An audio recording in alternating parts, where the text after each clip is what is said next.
Welcome to our channel. Today we how to subscribe to Autodesk Build for field collaboration, detailed guide step by step clearly.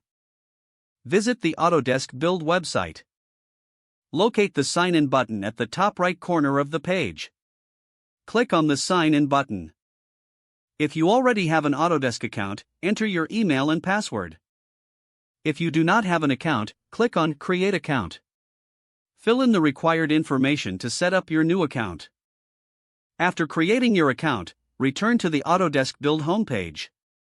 Look for the Products section in the main menu. Select Autodesk Build from the drop-down list. Choose the subscription plan that best fits your needs. Review the details of each plan, including pricing and features. Once selected, click the Continue button. Enter the necessary billing information as prompted.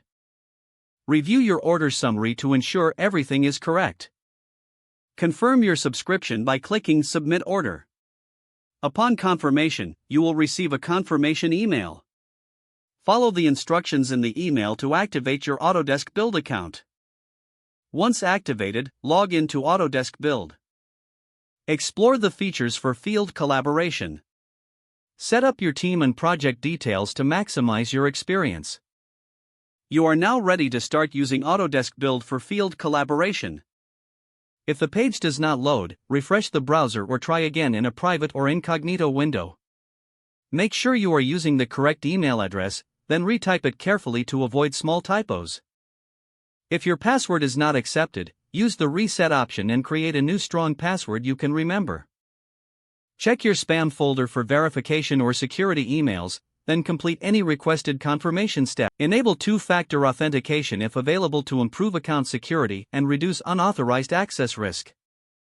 After signing in, review your profile details so your contact information and settings are accurate and current. If you see an error message, note it down and try again after restarting your device and internet connection. Log out when you finish, especially on shared devices, to keep your account and payment information secure.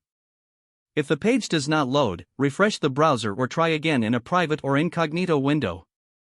Don't forget to like this video and subscribe to our channel for more step-by-step tech guides.